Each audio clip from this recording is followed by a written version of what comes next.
জন্য সুখবর, কারণ তোমাদের জন্য শুরু হয়ে গেল সেন্ট্রাল গভর্নমেন্টের সরকারি ইন্টার্নশিপ। তোমরা পড়াশোনার সাথে সাথে এই মুহূর্তে আবেদন করে সরকারি ডিপার্টমেন্টে চাকরি করতে পারবে, ইন্টার্নশিপ করতে পারবে, জব করতে পারবে, এক্সপিরিয়েন্স নিতে পারবে, সার্টিফিকেট নিয়ে পরবর্তীকালে নিজের কেরিয়ারকে ইনহ্যান্স করতে পারবে। তো তোমাদের প্রত্যেকের জন্যই সুখবর। ওর কি ইন্টার্নশিপ রয়েছে আমাদের গভর্নমেন্ট অফ ইন্ডিয়ার তরফ থেকে স্টুডেন্টদের জন্য, কারা আবেদন করতে পারবে, কিভাবে আবেদন করবে এখনই স্মার্টফোন দিয়ে, এই সমস্তটা বিস্তারিত এই ভিডিওতে আলোচনা করব, যাতে তোমাদের কোনো রকম অসুবিধা না হয়, তোমরা সমস্তটা জেনে তারপরে আবেদন করে নিজের কেরিয়ারে এক ধাপ নিজেকে এগিয়ে রাখতে পারো এবং পড়াশোনার সাথে সাথে সরকারি জব করতে পারো। কাজে ভিডিওটি প্রথম থেকে শুরু করে শেষ পর্যন্ত ওয়াচ করো। ভিডিওটি ভালো লাগলে অতি অবশ্যই একটি লাইক প্রদান করো।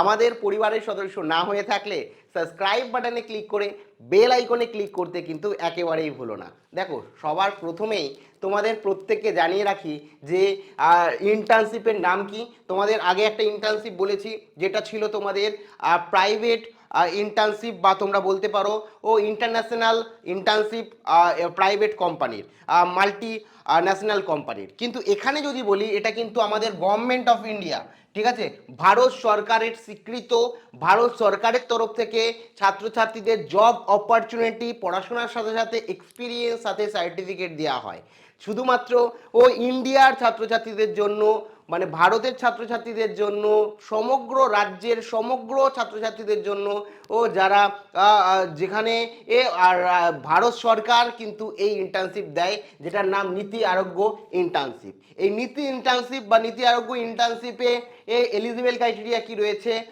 কারা আবেদন করতে পারবে, সেগুলো এক এক করে বলছি, খুব ভালো করে দেখো। প্রথমে বলে রাখি এজ লিমিট। তোমার এজ কত হতে হবে?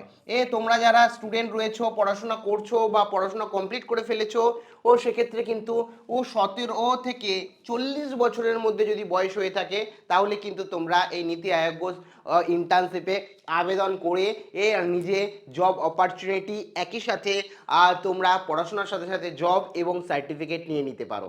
তো 17 থেকে 40 বছরের মধ্যে তোমার এজ হতে হবে। এবার কথা হচ্ছে, কারা আবেদন করতে পারবে, হু ক্যান অ্যাপ্লাই, কারা আবেদন করতে পারবে এই নীতি আয়োগ স্কলার ইন্টার্নশিপে। তো এক্ষেত্রে তোমাদের প্রত্যেকে বলে রাখি 12 পাস, বেসিক্যালি এক কথায় বলতে গেলে 12 পাস ক্যান্ডিডেট, যারা 12-এ পড়ছো তারা না, যারা 12 পাস অর্থাৎ কলেজ বিশ্ববিদ্যালয়ে পড়ছো, এমন না যে এখানে তোমরা শুধু যারা মানে সায়েন্স নিয়ে পড়ছো বা আর্টস নিয়ে পড়ছো, এরকম কোনো ব্যাপার না। প্রত্যেকে, আমি একটু ভেঙে যদি বলি, এনি কলেজ বা এনি ইউনিভার্সিটি ইউজি স্টুডেন্টস, ঠিক আছে, তোমরা যে কোনো কলেজ বা ইউনিভার্সিটি স্টুডেন্ট হয়ে থাকো না কেন, যে কোনো রাজ্যের যে কোনো তোমার হচ্ছে শহরে কলেজে বা বিশ্ববিদ্যালয়ে পড়ে থাকো না কেন, তোমাদের ইউজি যারা পড়ছো এই মুহূর্তে, তোমরা প্রত্যেকে আবেদন করতে পারবে। ছাত্রছাত্রীরা আবেদন করতে পারো যারা ইউজি পড়ছো, সেক্ষেত্রে বিএ পড়তে পারো, বিএসসি পড়তে পারো, বিকম পড়তে পারো, বিবিএ পড়তে পারো, যে কোনো কিছু, নার্সিং পড়তে পারো, যে কোনো শাখার থেকে তোমরা ইউজি প্রোগ্রাম করলেই, ইঞ্জিনিয়ারিং করলেও তোমরা করতে পারো, কোনো অসুবিধা নেই। কারণ এখানে প্রত্যেকটা ফিল্ডের ছাত্রছাত্রীদের জন্য কিন্তু প্র্যাকটিক্যাল এক্সপিরিয়েন্স নিতে তোমরা এখানে পারো। ব্যাপারটা বলছি, কি কি কাজ করবে, কি কি ফিল্ড রয়েছে, সমস্তটা বলবো। তারপরে দ্বিতীয় হচ্ছে any university PG student, any university college, যে কোনো কলেজ বা ইউনিভার্সিটি থেকে তোমরা পিজি যদি করো, তোমাদের পিজি পোস্ট গ্র্যাজুয়েশনের ফার্স্ট ইয়ার যদি কমপ্লিট হয়ে থাকে, তাহলে সেই বেসিসে তোমরা কিন্তু আবেদন করতে পারো, বা গ্র্যাজুয়েশনের বেসিসেও তোমরা আবেদন করতে পারো। আদার্স এনি তোমার হচ্ছে যারা রিসার্চ করতে চাও, যারা এই মুহূর্তে কি হচ্ছে পিএইচডি করছো, ঠিক আছে, বা যে কোনো ফিল্ডেই তোমরা মানে 12 পাস করা, যে কোনো ফিল্ডে 12 পাস করে গেছো, যে কোনো ফিল্ড নিয়ে পড়ছো, কলেজে পড়ছো, ইউনিভার্সিটি পড়ছো, ডিপ্লোমা কোর্স করছো, প্রত্যেকে আবেদন করতে পারবে, কোনো রকম অসুবিধা নেই। এর জন্য কিছু মার্কসের ক্রাইটেরিয়া রয়েছে, সেটা আমি বলছি, কত মার্কস লাগবে না লাগবে বলছি এই অফিসিয়ালভাবে। তার আগে বলে রাখি অনলাইন ডেট, এটা খুব ভালো করে বুঝতে হবে যে অনলাইন অ্যাপ্লাই ডেট কি রয়েছে। 1 থেকে 10 তারিখ, তোমরা বলবে এই মাসের 1 থেকে 10 তারিখ আপনি যখন ভিডিওটা আপলোড করছেন, এরকম ব্যাপার না। আর 1 থেকে 10 তারিখ হচ্ছে এভরি মান্থ, ঠিক আছে, এভরি মান্থ মানে প্রত্যেক মাসের এর 1 থেকে 10 তারিখে কিন্তু এখানে তোমরা আবেদন করতে পারো, কোনো রকম সমস্যা নেই। এই কিন্তু প্রত্যেক মাসে একবারই তুমি আবেদন করতে পারবে। প্রত্যেক মাসের 1 থেকে 10 তারিখের মধ্যে আবেদন চালু হয়, তারপরে বন্ধ হয়ে যায়। ধরো এই মাস, তার পরের মাসে বা তার পরের মাসে 1 থেকে 10 তারিখ পর্যন্ত এই আবেদন লিঙ্ক কিন্তু খোলা থাকে, তাছাড়া খোলা থাকে না, এটা মনে রাখবে। আবার ধরো এই মাসের 10 তারিখ কেটে গেল, 11 তারিখ হলো, তোমরা আবেদন করতে পারবে না, আবার পরের মাসে গিয়ে তোমরা 1 থেকে 10 তারিখের মধ্যে আবেদন করতে পারবে। মানে এভরি মান্থে 1 থেকে 10 তারিখ পর্যন্ত তোমরা আবেদন করতে পারবে। যেহেতু এটা সারা বছরই খোলা থাকে, যেহেতু গভর্নমেন্ট অফ ইন্ডিয়ার তরফ থেকে দেওয়া হয় ছাত্রছাত্রীদের এর ভবিষ্যতের জন্য, ছাত্রছাত্রীদের প্র্যাকটিক্যাল মানে নলেজ গেন করার জন্য, ছাত্রছাত্রীদের কেরিয়ারকে আরও বেশি ইনহ্যান্স করার জন্য এবং সার্টিফিকেট নিয়ে পরবর্তীকালে নিজের কেরিয়ারকে আরও দূর এগিয়ে নিয়ে যাওয়ার জন্য। বেনিফিটের কথা যদি বলি, প্রথম কথা যেটা হচ্ছে গভর্নমেন্ট অফ ইন্ডিয়ার জব, তোমরা বুঝতেই পারছো সেন্ট্রাল গভর্নমেন্টের যে কাজগুলো রয়েছে সেই কাজগুলো তোমরা পড়াশোনার সাথে সাথে প্র্যাকটিক্যালি নলেজ নিতে পারবে, রিসার্চ করতে পারবে, এবং এখানে তোমাদের মানে স্কিল অনেক বেশি ইনহ্যান্স হবে, এবং পরবর্তীকালে যদি তুমি ঠিকঠাক করে কাজ করো তাহলে কিন্তু সেই ডিপার্টমেন্টে তোমার পার্মানেন্টলি জবও কিন্তু হতে পারে। কাজেই বুঝতেই পারছো তোমার জন্য একটা বিশাল বড় সুযোগ, তোমরা পড়াশোনার সাথে সাথে সেন্ট্রাল গভর্নমেন্টে চাকরি করছো, বুঝতে পারছো। ও তার সাথে তোমরা যখন তোমরা এই ইন্টার্নশিপ কমপ্লিট করে ফেলবে, ইন্টার্নশিপ কমপ্লিট করার পর তো গভর্নমেন্ট অফ ইন্ডিয়ার তরফ থেকে, মানে আমাদের ভারত সরকার স্বীকৃত একটি সার্টিফিকেট দেওয়া হবে, তোমার জবের এক্সপিরিয়েন্স রয়েছে, তুমি সরকারি চাকরি করেছো সেন্ট্রাল গভর্নমেন্টে, তার এক্সপিরিয়েন্স রয়েছে, এমন একটা সার্টিফিকেট দেওয়া হবে, যেটা তোমাদের প্রত্যেকের জন্যই কিন্তু বিরাট বড় একটা অপরচুনিটি আমি মনে করি, যেখানে তোমরা প্রত্যেকে অ্যাপ্লাই করতে পারো, কোনো রকম অসুবিধা নেই। ওয়ার্ক প্রোফাইলের কথা যদি বলি, দেখো তোমাদের এরকম কাজ হতে পারে, তোমাদের ওয়ার্ক ফ্রম হোমও হতে পারে, রিসার্চের ব্যাপারে বা প্র্যাকটিক্যাল ল্যাবে গিয়েও করতে হতে পারে, কিংবা ফিল্ড ওয়ার্কও হতে পারে, বিভিন্ন মানে জব এরিয়া বা জব ডোমেনে কিন্তু রয়েছে। আমি জব ডোমেনগুলো যদি এক এক করে বলি তোমাদের, এখানে দেখতেই পাচ্ছ ও প্রায় 25টি জব ডোমেন রয়েছে। এগ্রিকালচার রয়েছে, ঠিক আছে, তারপরে ডাটা ম্যানেজার অ্যান্ড অ্যানালাইসিস, তারপরে এখানে economics, education, human resources development, এর থেকে শুরু করে এনার্জি সেক্টর, তারপরে তোমার ফরেস্ট ট্রেড অ্যান্ড কমার্স, তো তারপরে health, nutrition and women, child development থেকে শুরু করে ইন্ডাস্ট্রি, তারপরে এখানে mass communication and social media, তারপরে এখানে হচ্ছে মাইনিং সেক্টর থেকে শুরু করে nature resources, environmental and forest, তারপরে হচ্ছে programming, monitoring and evaluation, public finance and budget, ঠিক আছে, তারপরে পাবলিক প্রাইভেট পার্টনারশিপ, তারপরে রুরাল ডেভেলপমেন্ট, তারপরে এখানে science and technology, skill development, social justice and empowerment, sports and youth development, তারপরে tourist and culture, তারপরে আরবানাইজেশন অ্যান্ড স্মার্ট সিটি, তারপরে water resources, মানে প্রচুর কিন্তু এখানে 25টি, ঠিক আছে, বুঝতে পেরেছো, 25টি সরকারি মানে সেন্ট্রাল গভর্নমেন্ট দপ্তরে কিন্তু তোমরা জব করতে পারবে, জবের এক্সপিরিয়েন্স নিতে পারবে, এবং এক্সপিরিয়েন্স নেওয়ার পর সেন্ট্রাল গভর্নমেন্টের ওই বিভাগ থেকে তোমরা কিন্তু অ্যাকচুয়ালি সরকারি যে চাকরি করেছো তার একটা সার্টিফিকেট দেওয়া হবে, যেরকম এক্স সার্ভিস ম্যানদের থাকে সেই রকম একটা সার্টিফিকেট থাকবে। আরও যেটা পরবর্তীকালে তোমার যে ফ্রেশার্স ট্যাগ আছে, কলেজের পড়াশোনার শেষে যে ফ্রেশার্স ট্যাগ আছে সেটাকে মুছে দেবে, এক্সপিরিয়েন্স তোমার কাছে থাকবে, এই এক্সপিরিয়েন্স সার্টিফিকেট থাকবে, যেটা নিয়ে কিন্তু পরবর্তীকালে তোমার সরকারি বা বেসরকারি যে কোনো কর্মে যুক্ত হতে বা কাজ করতে বা চাকরি পেতে ভবিষ্যতে কিন্তু অনেক বেশি সুবিধা হবে। এখন কথা হচ্ছে এই যে নীতি আয়োগ ইন্টার্নশিপ, সেখানে আমরা কিভাবে আবেদন করব এবং কি মার্কস রয়েছে, অফিসিয়াল নোটিশ এবং অফিসিয়াল ওয়েবসাইটে আমরা চলে যাব। তো এখানে দেখতে পাচ্ছ গভর্নমেন্ট অফ ইন্ডিয়া নীতি আয়োগ ইন্টার্নশিপের গাইডলাইন এখানে সমস্তটা দেওয়া হয়েছে। আমি বাদবাকি সমস্ত ডিটেলস তোমাদের বলে দিয়েছি। এখানে তোমাদের সমস্ত কিছু কিন্তু দিয়ে দেওয়া আছে, যেগুলো আমি তোমাদের মোটামুটি বলে দিয়েছি। এখানে এলিজিবিলিটিতে একটু ভালো করে যদি নজর দাও, পার্সেন্টেজটা তোমরা এখানে দেখতে পারবে।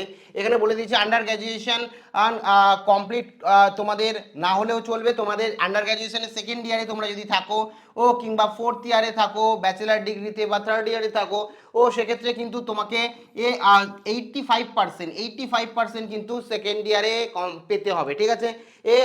85% মার্কস পেতে হবে। এবং টুয়েলভেও যদি তোমরা 85% মার্কস পাও, 12 পাস করে থাকো 85% মার্কস কিংবা তার বেশি নিয়ে, তাহলে তোমরা অ্যাপ্লাই করতে পারছো। এবং তোমরা যদি স্টুডেন্ট হও বা গ্র্যাজুয়েশন কমপ্লিট করে থাকো, তোমরা তো আবেদন করতে পারছো। গ্র্যাজুয়েশনে ফার্স্ট ইয়ার বা সেকেন্ড ইয়ারে যদি তোমরা পড়ে থাকো, বা পোস্ট গ্র্যাজুয়েশনে ফার্স্ট ইয়ার কমপ্লিট করে সেকেন্ড ইয়ারে যদি তোমরা পড়ে থাকো, ও সেক্ষেত্রে তোমরা আবেদন করতে পারো। সেক্ষেত্রে কি হবে, তোমাদের যদি পিএইচডি বা এই ধরনের কোনো কোর্সে তুমি এনরোল করে থাকো, অ্যাপিয়ার হয়ে থাকো, তাহলে তোমার আগের যে এক্সামিনেশন আছে সেখানে কিন্তু 70% মার্কস লাগবে। এবং তোমাদের গ্র্যাজুয়েশনও কিন্তু, যদি গ্র্যাজুয়েশন কমপ্লিট করে পোস্ট গ্র্যাজুয়েশনে অ্যাডমিশন নাও, তাহলে 70% মার্কস কিন্তু গ্র্যাজুয়েশনে লাগবে, ঠিক আছে। তো তারপরে এখানে পরিষ্কারভাবে বলে দিয়েছে যারা ফাইনাল এক্সাম কমপ্লিট করে ফেলেছো গ্র্যাজুয়েশন বা পোস্ট গ্র্যাজুয়েশনে, তারাও কিন্তু আবেদন করতে পারবে। এক্ষেত্রে তোমাদের যেটা বললাম যে 1 থেকে 10 তারিখের মধ্যে তোমরা প্রত্যেকে আবেদন করতে পারো, কারণ সারা বছরের জন্য এই নীতি আয়োগ ইন্টার্নশিপ খোলা থাকে স্টুডেন্টরা দের জন্য। এক্ষেত্রে তোমাদের অবশ্যই মাথায় রাখতে হবে প্রত্যেক মাসে তোমরা একবারই আবেদন করতে পারো। হতে পারে 1 থেকে 10 তারিখের মধ্যে এই মাসে আবেদন করলে, পরের মাসে আবার 1 থেকে 10 তারিখের মধ্যে আবেদন করতে পারো যদি সিলেক্টেড না হও। কারণ ব্যাপারটা বলি, ধরো এই মাসে এই যে 25টা বললাম ডিপার্টমেন্ট রয়েছে, ঠিক আছে, এই 25টা ডিপার্টমেন্ট তোমাদের, তো এই যে তোমাদের বললাম যে 25টা এই যে ডিপার্টমেন্ট রয়েছে, এই 25টা ডিপার্টমেন্টসে যদি মানে স্টুডেন্টের দরকার পড়ে, তাহলেই তো তোমাদের ধরো 100 জন আবেদন করেছো, তার মধ্যে ধরো লাগবে 50 জন, ঠিক আছে। তো এক্ষেত্রে আরো 50 জন বাদ পড়ে যায়, তাদের এর অ্যাপ্লিকেশনটা সেই মাসের জন্য রিজেক্ট হয়ে গেল। আবার পরের মাসে যখন তোমরা আবেদন করবে, তখন আবার তুমি যে পরের মাসে যত স্টুডেন্টের প্রয়োজন পড়বে তোমাদের নেবে। ব্যাপারটা ক্লিয়ার হয়েছে? তোমরা আবেদন মাল্টিপল টাইম করতে পারো, কিন্তু 1 মাসে একবারই করবে, এটা অবশ্যই মাথায় রাখবে। এবার কথা হচ্ছে কিভাবে আমরা আবেদন করব। সরাসরি অফিসিয়াল ওয়েবসাইটে চলে যাই। তো এখানে আমরা অফিসিয়াল ওয়েবসাইটে চলে এসেছি, তোমরা দেখতেই পাচ্ছ এখানে পরিষ্কারভাবে যে এখানে ওয়ার্ক ফর ইন্ডিয়া নীতি gov.in, মানে বুঝতেই পারছো সরকারি ওয়েবসাইট।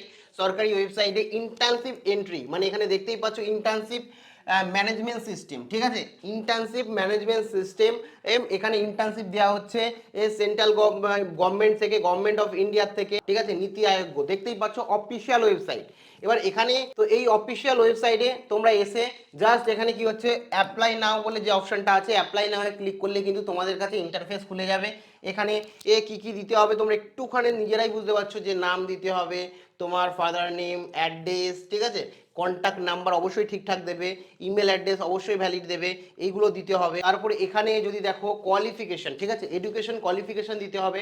12 স্টার্টিং ফর 12 থেকে সেকেন্ডারি, এখান থেকে সিলেক্ট করবে সেকেন্ডারি এডুকেশন। তারপরে এখানে যাবে কি করছো, বিএ আর বিটেক, আর ঠিক আছে, বিবিএ, বিএসসি, বিসিএ, বললাম যে কোনো ফিল্ডের জন্য তোমরা আবেদন করতে পারো, যেটা তোমার রয়েছে সেটা ক্লিক করবে এখানে। তারপরে আর কি করেছো, যা যা করেছো সমস্ত ডিটেলস দিয়ে, মার্কস দিয়ে, ইউনিভার্সিটি দিয়ে এখানে সমস্তটা কমপ্লিট করতে হবে।